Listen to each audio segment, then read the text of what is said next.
요새는 임차인하고 임대인, 그러니까 세입자하고 집주인 간의 분쟁도 많은 시대가 되어버렸습니다. 역전세 때문에, 전세 사기범 때문에 피해를 입고 힘들어하는 세입자들, 임차인들도 되게 많고요. 또 집값이 내려가다 보니까, 그리고 전세 보증이 예전보다 줄어들다 보니까 이 전세금이 이제 되돌려지기가 조금 어려운 상황도 생기는 것 같습니다. 전세금 반환을 위해서 대출해주던 그 자금이 2억에서 한도가 1억으로 줄으면서 또 어려움도 생기고, 역전세 때문에 또 새로운 세입자를 구해서 내줘야 하는데 그게 또 잘 안 될 때도 있고, 임대기간이 끝나고 난 이후에 전세금을 반환하지 않는다고 임차권 등기하는 사람들도 대폭 늘어나고 있고, 법대 법으로 해결하려고 하는 사람들도 많아지는 것 같고, 여러 가지의 복잡한 사항들이 지금 현재 벌어지고 있는 게 부동산 시장인 것 같습니다. 참 쉽지 않죠. 집주인은 집주인대로, 세입자는 세입자대로 걱정과 더 두려움이 더 많은 것 같습니다. 어제도 지나가다 보니까 젊은 회사 동료가 월세가 많이 올랐다고 걱정을 많이 하더라고요.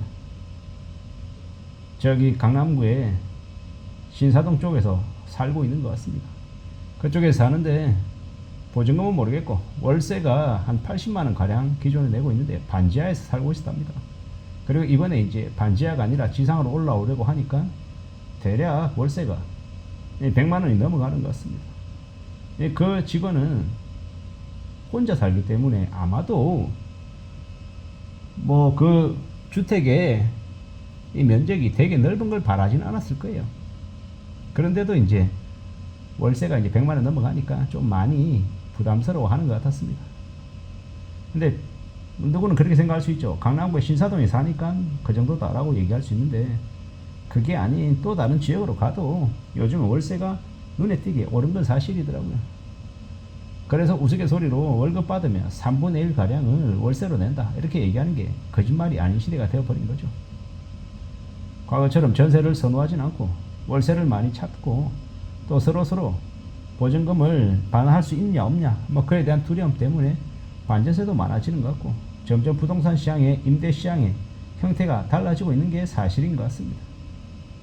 앞으로 우리는 살아가면서 시시각각 우리에게 주어지는 새로운 환경, 새로운 변화에 좀 예의주시하면서 살아가는 게 필요한 것 같습니다.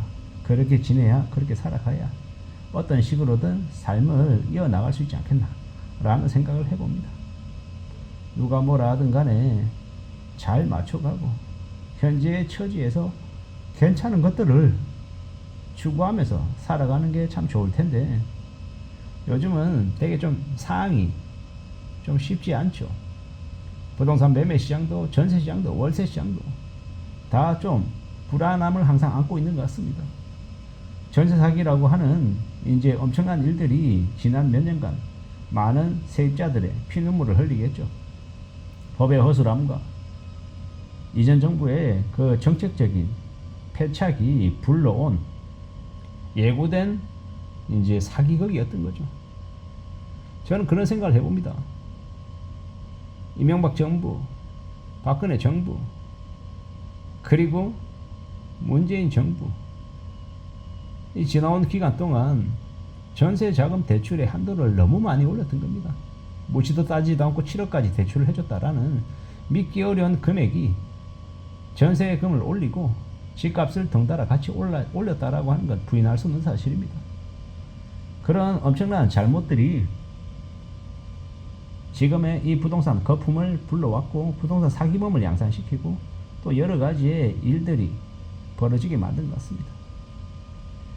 제가 이제 2016년, 17년, 18년 그쯤인 것 같습니다. 연도가 조금 헷갈리긴 하는데요.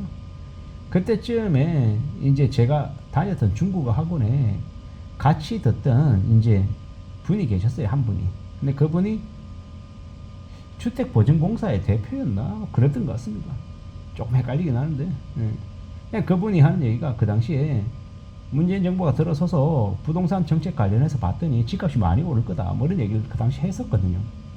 저는 그런가 보다 그냥 넘겼고, 지금 생각해 보니까 그때 거품이 엄청나게 많이 일어날 것들을 뭐 공공기관이나 관료사회에서는 버젓이 다 알고 있었나 보더라고요. 그리고 그랬던 것들이 지금 와서 보면 이 공무원들이 대규모 다주택 투기를 하게 만든 그 흐름이었던 것 같습니다. 그리고 지금 와서 보면요, 그렇게 무리하게 빚내서 다주택을 샀던, 연끌했던 공무원, 교사, 뭐 경찰관, 뭐 공사의 고위직들, 뭐 대기업 직장인들, 그들이 이제 지금 폭탄을 떠안고 있는 거죠. 되게 씁쓸하다는 생각이 들었습니다. 세입자도 피해를 보고, 집주인도 피해를 보고, 뭐 악덕으로 애시당초 이렇게 사기를 치겠다라고 마음먹고 작정하고 뛰어든 게 아니다라고 하면, 대체로 보통 사람의 영역에서 봤을 때는 크게 뭐 고소를 당하고 뭐 재판장에 가고 할 일이 없을 것 같은데, 저 부동산 시장에 저런 모습들이 많은 사람들을 이제 법정에 들락날락거리게 만들었더라고요. 참 저런 걸 보면서 참 씁쓸한 생각이 들었습니다. 저게 뭔가 싶기도 하고, 앞으로 우리가 살아가면서 또 어떤 것들을 더 보게 될까, 어떤 상황들이 더 벌어질까라는 생각도 들었고요. 어떤 시기든 간에 어떻게든 앞으로 살면서 계속 보게 되겠죠. 여러 가지의 이제 사건 사고들을 말입니다.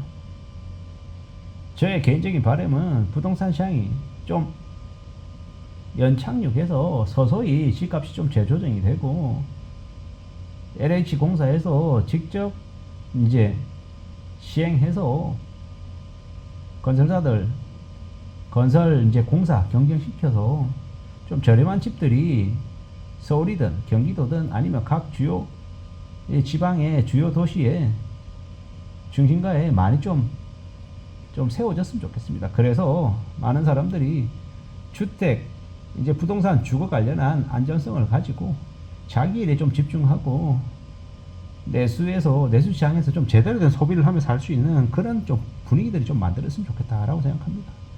지금 사람들이 다들 어렵다라고 하고 힘겨워하는 이유가 부동산에 돈이 많이 묶여서잖아요. 그런 것들이 좀 더 좀 조정이 되고 좀 정리가 됐으면 좋겠다라는 게 제 바람입니다. 제가 뭐 정책 기반자도 아니고 뭐 사회를 분석하는 아주 뭐 능력이 있는 사람도 아니고 그냥 한 소시민이잖아요. 지나가다가 그냥 들리는 뉴스 가지고 혼자 생각하는 걸 그냥 떠들어대는 사람일 뿐인 건데, 지금을 살아가는 우리에게 뭐가 좀 더 필요하고 우리가 어떤 좀 방향으로 나아가는 게 맞는지 사회적인 공론, 의논, 토론 이런 것들도 많이 되면 좋겠고, 그런 것들을 듣는 와중에 우리가 또 어떻게 또 수습해 나가고 해결해 나갈지 뭐 이런 것들도 좀 얘기가 됐으면 좋겠다라고 생각합니다. 참 많은 생각들이 들죠. 여러 가지의 어려움도 있고 고충도 있고 고민도 있고 여러 가지가 있는 것 같습니다. 참 어떻게 살아가는 게 좋을지 잘 좀 생각하면서 서로를 잘 배려하고 이해하고 좀 해결해 나가는 것들이 많았으면 좋겠습니다.